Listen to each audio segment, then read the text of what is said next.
अभी हाल ही में Jabalpur high court ने एमपीपीएससी प्री 2023 से संबंधित जो निर्णय सुनाया है उसमें उन छात्रों को तो फायदा होगा जो राज्य वन परीक्षा में अपीयर होने वाले हैं, लेकिन उन छात्रों को अब कोई फायदा नहीं है जो राज्य सेवा परीक्षा में अपीयर हुए थे। ऐसा क्यों? इसके लिए हमें इसके मुद्दे को समझना जरूरी है। पहले समझते हैं ये मुद्दा है क्या। एमपीपीएससी 2023 का जब प्री हुआ था 100 प्रश्न आते हैं पहले पेपर में, सी सेट का पेपर अलग होता है, जीएस के पेपर से ही पूरा डिसाइड होता है। उन 100 प्रश्नों में हर बार की तरह 5 प्रश्नों को चुनौती दी गई।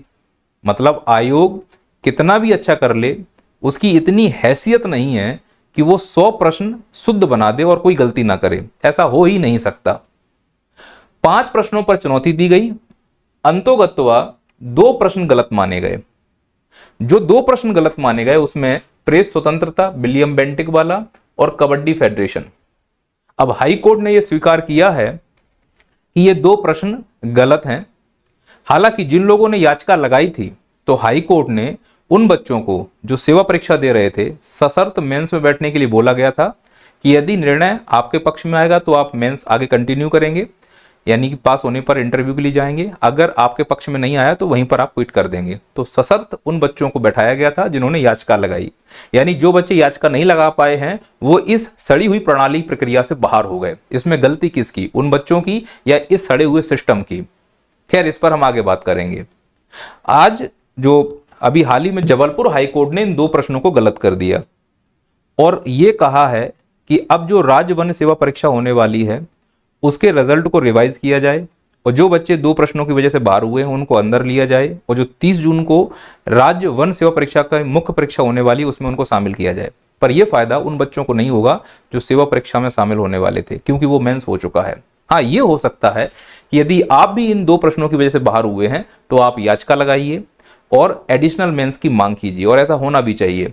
इस सड़े हुए सिस्टम का आप शिकार क्यों बने? गलती किसकी और की है और भुगत आप लोग रहे हैं। अब जो ये सब हुआ है इस पूरी प्रक्रिया में मुझे लगता है हाई कोर्ट को आयोग को लताड़ लगानी चाहिए थी और हाई कोर्ट को आयोग से पूछना चाहिए था कि आखिरकार तुम करते क्या हो। पूछना चाहिए था आयोग से आखिरकार तुम करते क्या हो, क्या ऐसा करते हो कि तुमसे 100 प्रश्न सही नहीं बन पा रहे हैं। तो इसमें समस्या क्या है सर? गलतियां सब करते हैं, एक बार गलती हो वो गलती होती है, बार बार हो वो साजिश होती है, और इस साजिश से हमको समस्या है। पहली समस्या आप छात्रों को और हम लोगों को ये होनी चाहिए कि प्रश्न पूछना चाहिए कि हर बार गलत प्रश्न क्यों आ रहा है। क्या आप इतने योग्य नहीं हो या आपकी टीम उतनी योग्य नहीं है? कोचिंग वाले भी 100 प्रश्न बनाते हैं तो वो भी सही कर लेते हैं, तुमसे हर बार 1-2 प्रश्न गलत हो जाते हैं। मुझे तो इसमें साजिश लग रही है, जानबूझकर युवाओं को उलझाया जा रहा है जिससे आप इस सड़ी हुई प्रक्रिया में फंसे रहें और किसी अन्य जगह अपना दिमाग ना लगा सकें। खैर, दिमाग बचा ही नहीं है तो लगाएंगे क्या?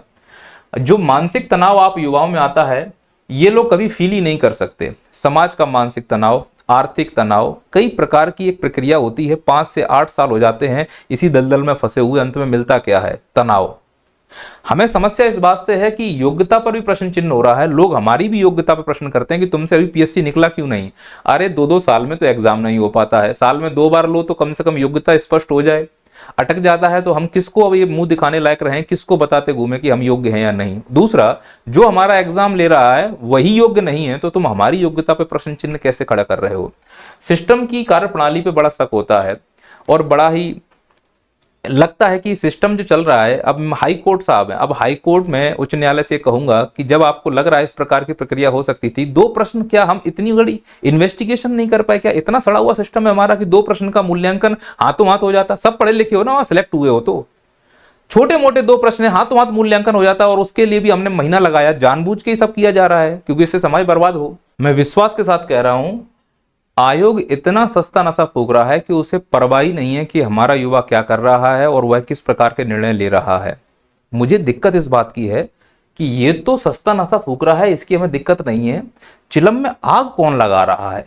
क्योंकि चिलम अकेले नहीं फूंकी जा सकती। इसका मतलब ये पूरा एक सिस्टम काम कर रहा है जिसमें हम सबको इस प्रकार की समस्याओं का सामना करना पड़ रहा है। कोई कुछ बोलने को ही तैयार नहीं है, हाँ झेलने को तैयार हैं। बोलो मत, समस्याएं झेल लो, फिर वो चाहे मानसिक तनाव हो या किसी भी प्रकार की समस्या हो, झेलो, यही एक हमारी आदत है। जब तक हम प्रश्न नहीं पूछेंगे, अपने अधिकारों के लिए खड़े नहीं होंगे, ऐसी समस्याओं का सामना हमें जीवन भर करना पड़ेगा और हम कर रहे हैं। करिए, लेकिन हिम्मत नहीं हारनी है, तैयारी में लगे रहिए। जो होगा अच्छा होगा, पेशेंस रखिए, अंत में आप अधिकारी बनकर जाएंगे, ये मेरा विश्वास है और यही विश्वास आप अपने अंदर बनाए रखिए। जय हिंद, जय भारत।